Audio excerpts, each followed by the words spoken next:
listening to Dallas Theological Seminary's Chapel Podcast. Our president, Mark Bailey, is spending the day with his family. It's a big weekend at the Bailey household this weekend. His son, Jeremy, is being married tomorrow. So they're enjoying some time together. Our chapel speaker this morning is Dr. John Hilber, Associate Professor of Old Testament Studies. Dr. Hilber earned a THM here at Dallas in 1984, and then he spent 15 years serving in pastoral ministry in the Pacific Northwest before pursuing PhD studies at Cambridge University in England in preparation for academic ministry. John joined the DTS faculty in 2004. His pastoral background impressed upon him a deep commitment to prepare students for careful study of Scripture and application in real-life settings. A number of his journal articles address practical issues in church life. His specialized interest is in the use of ancient background material in understanding the Old Testament. John and his wife Charlotte have one daughter. And I'd like you to join with me in welcoming to our chapel today Dr. John Hilber.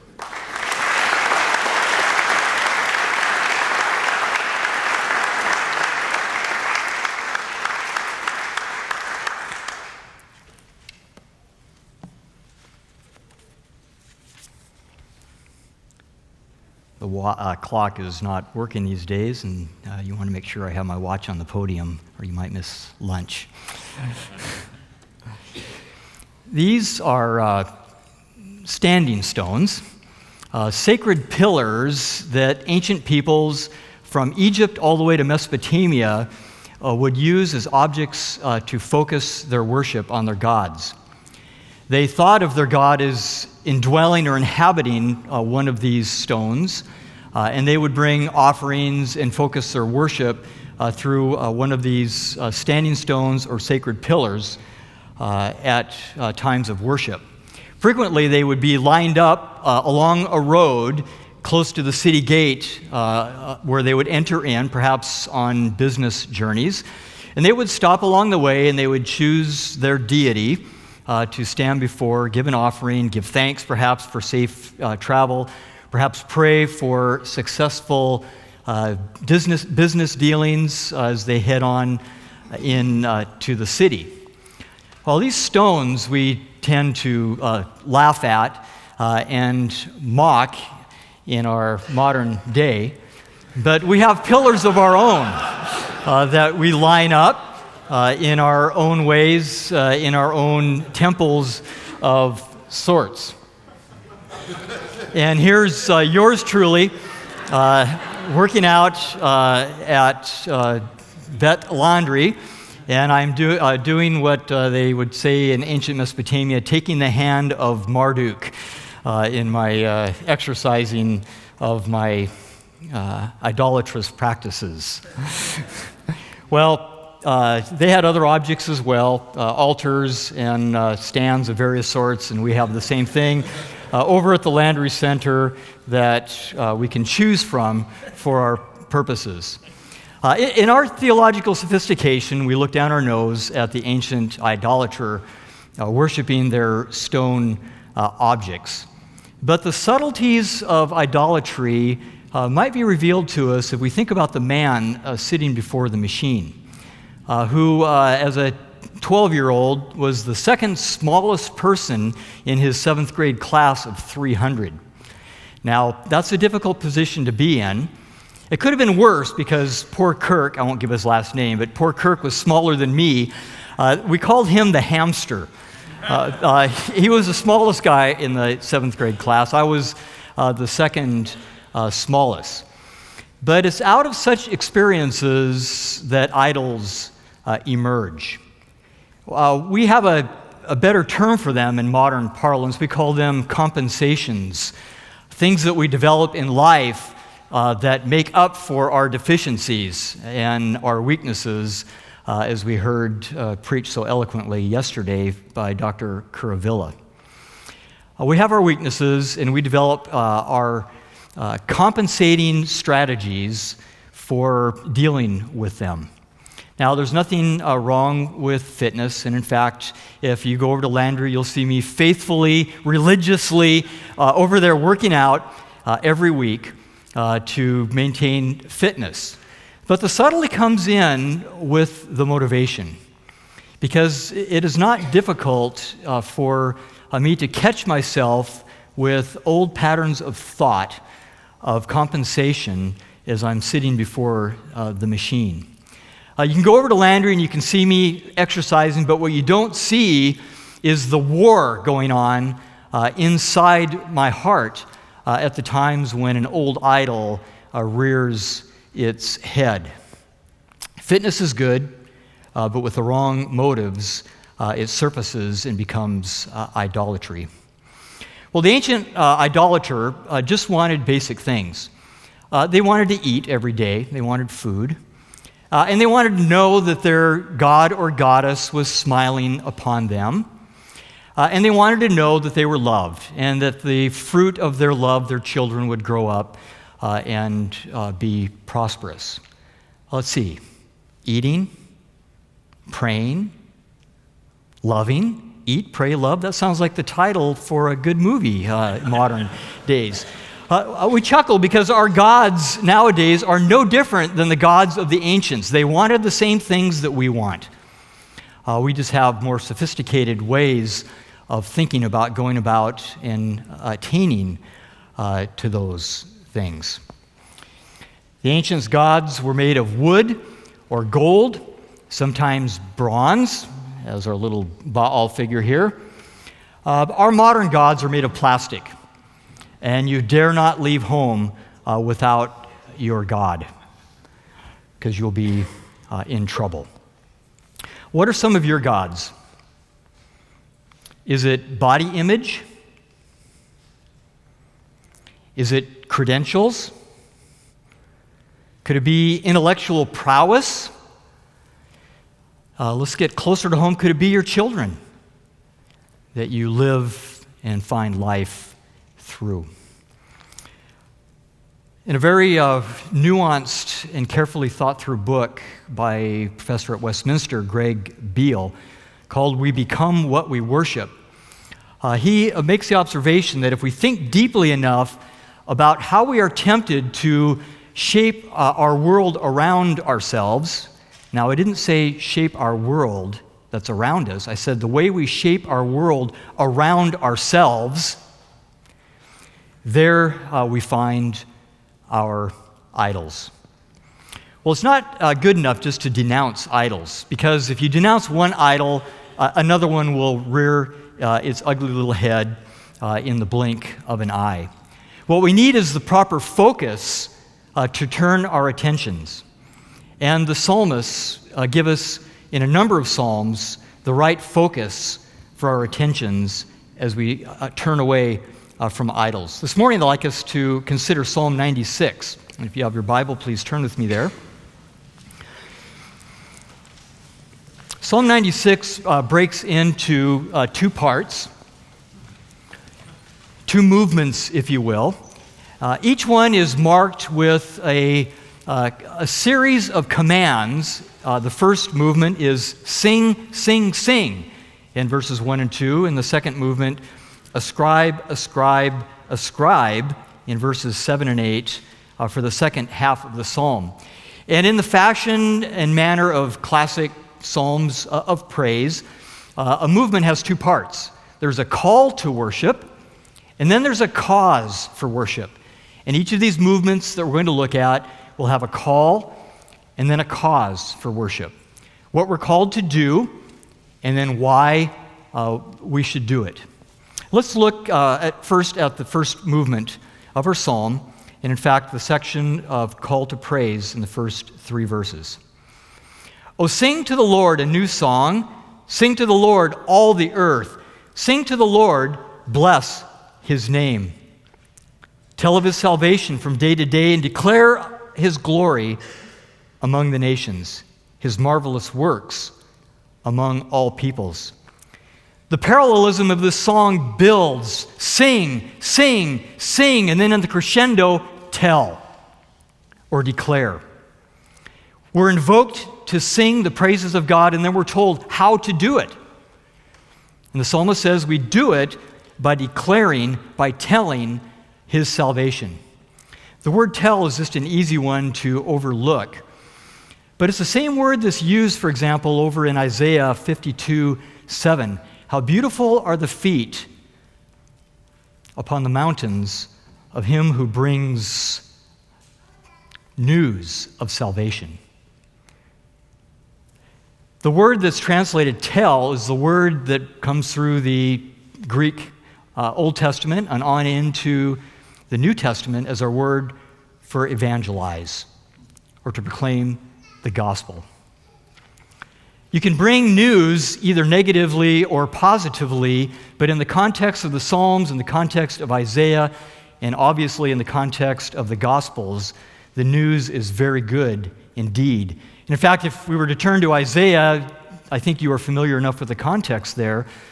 From that verse, we move on into the marvelous song of the royal servant who suffers for the forgiveness of the people.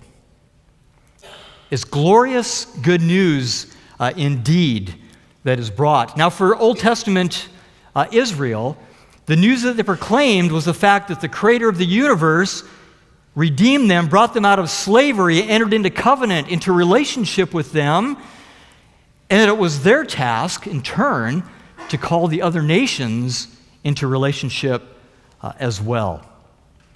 Now, if you study the religions of the ancient Near East, you find out very quickly that the god Marduk couldn't give a rat's tail for anybody outside of Babylon. Even in Egypt, the Egyptian god Amun, who's the sun god, was thought to bring the rains on everybody, but Amun never called anyone into relationship with himself outside of the Egyptians. Ancient Near Eastern gods only cared about the people that fed them. The radicalness of the Old Testament comes to stark relief when you appreciate it against the background of the ancient Near East. The gods of the peoples didn't care about anybody else other than their little constituency, but the Lord loved the world. He loved the world so much, and you can complete the rest of the verse. That is a radical thought. And so we are called by the psalmist to sing the praises of God, but specifically how we do that is to proclaim the message of his salvation to all nations. We don't want to miss the plural verbs here calling us to sing. Yes, we have individual responsibility for discipleship, but the thrust of this psalm is corporate.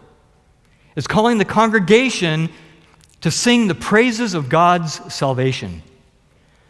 And so in our churches, when we are responsible for helping to lead worship, we need to assure that our worship magnifies the glorious grace of God's salvation. The most obvious way to do that is in the Lord's table. Every celebration of the Lord's table declares the Lord's death for the forgiveness of sins until he comes, which, as we're going to see, is another theme in this psalm. In fact, you could take this psalm and it would be a perfect text as your backdrop for engaging your congregation in leading the Lord's table.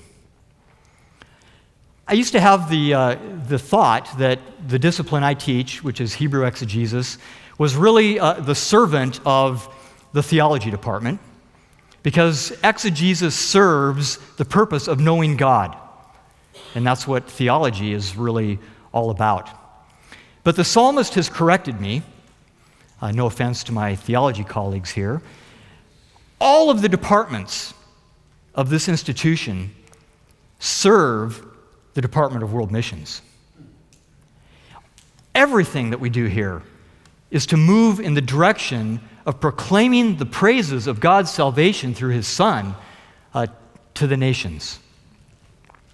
We all serve to that end. So verses 1 through 3 tell us how to worship, declaring the glory of God's salvation to the peoples. Verses 4 through 6 tell us why. The cause for praise. For great is the Lord, and greatly to be praised. He is to be feared above all gods. And then verse 5 explains a little further. For all the gods of the peoples are worthless. Your translation probably has worthless idols, but there's one word there. They are worthless. There's a little wordplay in the Hebrew text that reinforces the importance of this. The Hebrew word for gods is Elohim. The Hebrew word for worthless is Elilim. The psalmist says that the Elohim are Elilim. The gods are useless. They are worthless. So worthless that they are not worthy of the name Elohim. To take them on our lips, we call them Elohim, because they're unworthy of the name. I don't know what gods that you have thought about as I asked you the question, but whatever your God is, it can't deliver. Job would refer to his counselors as worthless physicians, using the same word here as in the psalm. Jeremiah would refer to the false prophets as practicing worthless divination. What they did was of no value. In fact, it was harmful. And so whatever the idols are, the gods that you might be tempted to conjure up at times, they are worthless. They can't deliver. And we only need to look at the headlines of the news each day to just find out how impotent our idols really are. Because the headlines each day are littered with stories of the wreckage of people's lives. People who embody the things that we value, whether it's physical prowess in sports, or whether it's fame and performance in the arts, music, whether it's excelling in leadership in the political or the religious sphere. How many great Christian leaders have we heard about in recent years? The things that we might set up as idols can't deliver the goods, because very often we see people who seem to have attained what we want, and they end up in a pile. Those things in themselves are worthless. But, verse 5, the Lord, the Elohim are Elohim, but the Lord made the heavens. Splendor and majesty are before him, strength and beauty are in his sanctuary. All the other gods of the ancient Near East, to varying degrees, had creative powers, especially the most powerful of the deities like Marduk. They had the ability to create some things, but one of the things that you learn about them is that they were inseparably tied with the creation. One way or another, they were materially connected with the things of this world, and in fact, Marduk was spun out of the primordial soup. But the God of Israel hovered over the waters, Genesis tells us. The gods of the peoples began as part of the creation. The Lord always transcended the creation. Only in the incarnation of his Son does the person, the second person of the Godhead, take on material nature. God himself is not confused with creation. And to do so is to do what Eutychus did in the early church and confuse the natures, divine and human, in the person of Christ. Orthodox Chalcedonian Christology has its roots in the Old Testament. The Creator God of the universe transcends his creation always, and only by the entering of the second person into creation does he experience time and space. The Lord of Israel is unique. He's unique because he loves all peoples, he loves the world, and he's unique because he transcends his creation. However you sort out the details in your doctrine of creation, at the center of it, at the core of it, must be the idea that the sovereign hand of the Lord has guided and sustains it from the outside. Otherwise, he's subject to it and potentially harmed by it. This is consistent with verse 6 that splendor and majesty are before him, and strength and beauty are his. Just look at creation around you. Look at the result of the handiwork of God. Stand at the edge of the Grand Canyon, stand at the top or at the bottom of Mount Rainier. Stand on the shoreline of the ocean and look out, or stand at the edge of the desert and you will see. Stand and look up at the stars and you will awe at the creation. And that's just a small reflection of the splendor and the majesty and the glory of the Creator who brought it into being. And in the Old Testament, the tabernacle and then the temple itself was ornated with art to try to make the impression of the beauty of the Creator. You would walk into the tabernacle or the temple and you'd see pomegranate trees. You'd see angelic beings that are in heaven. You'd see trees and the beautiful beams from Lebanon of wood. You'd see the basin of water pointing to the cosmic sea that has been tamed and is stilled by the Creator God. You would see these things that point us to the Creator, but there is a tabernacle that surpasses even that. Because the Word became flesh, and he tabernacled among us. And we beheld his glory. A glory is the unique one of the Father, full of grace and truth, because the tabernacle revelation came through Moses. But surpassing that, grace and truth came through Jesus Christ. And so there's more going on than just the visual arts. Because in the Old Testament, the tabernacle was a place where people came for forgiveness. In the Old Testament, the tabernacle was a place where the poor came for a meal. When the sacrifices were performed and the animal was divided up after the barbecue to feed the poor. Things of beauty that go beyond the visual arts were there in the tabernacle, and so things of beauty that go beyond the visual arts were in the ministry of our Lord. In forgiveness and in for grace for broken people. The beauty of the Lord exceeds words. And so we worship the Lord, how? By proclaiming his glorious salvation. Why? Because he alone is God, and he alone is able. The second movement of the psalm calls us into worship in a different manner, this time exhorting us to submission, because the Lord is the King who is coming.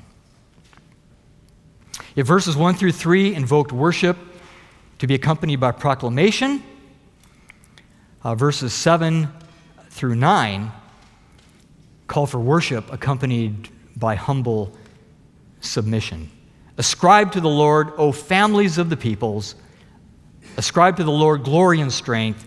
Ascribe to the Lord the glory due his name. And then the crescendo, bring an offering and come into his courts. Worship the Lord in the splendor of holiness. Tremble before him all the earth. Now I know some of you would perhaps have in holy attire in your translation there. The grammar is a bit ambiguous, and I like splendor of holiness mainly because of the parallel call in verse 6 that is God's splendor that is on display, not ours. But the main point I want us to attend to here is that word for offering that shouldn't pass us by. We skip over all these different terms for offerings and sacrifices in the Old Testament, but this one stresses the notion of tribute.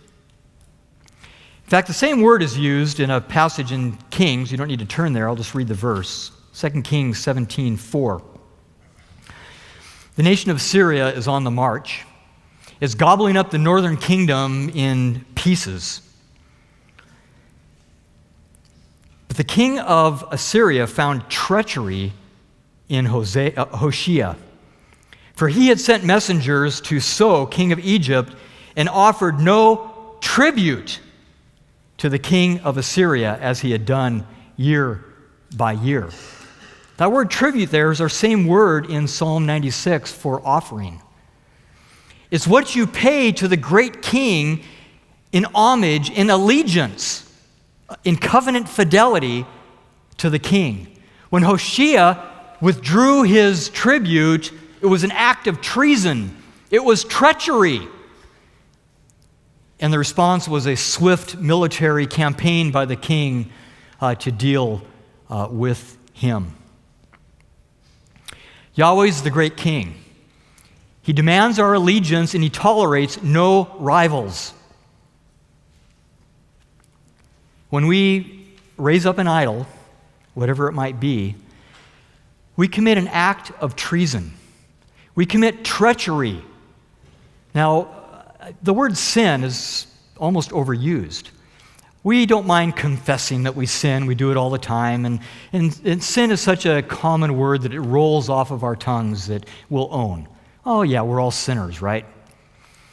But try on treachery once.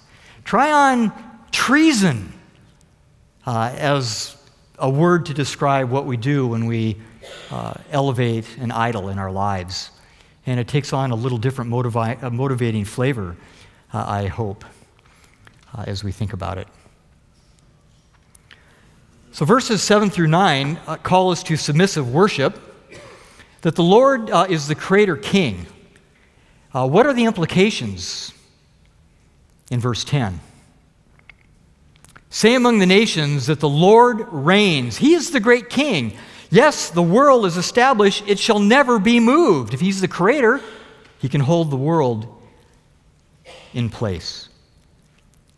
Secondly, He will judge the peoples with equity, with fairness, with uprightness, with everything that is fitting and proper and appropriate. That's what the great King will do. Verses 11, 12, and 13 unpack for us in a little more descriptive terms what is said in verse 10. We're called to submit. Why? Because the Lord is the great King, He's the Creator, and He's the Judge. Verse 11 and 12 unpacks His holding creation together. Let the heavens be glad, and let the earth rejoice. Let the sea roar and all that fills it. Let the field exult and everything in it. Then shall all the trees of the forest sing for joy before the Lord, for He comes. Eden will be restored. We look around us, and by all appearances, the world does not seem to be firmly established. There are earthquakes that kill hundreds of thousands of people in seconds. There are tsunamis that kill hundreds of thousands of people in a wave. The earth is not all that it was intended to be. But the psalmist tells us that the Lord is coming, and creation will be restored to its original intent. The manner in which the Lord does it is He comes as the judge.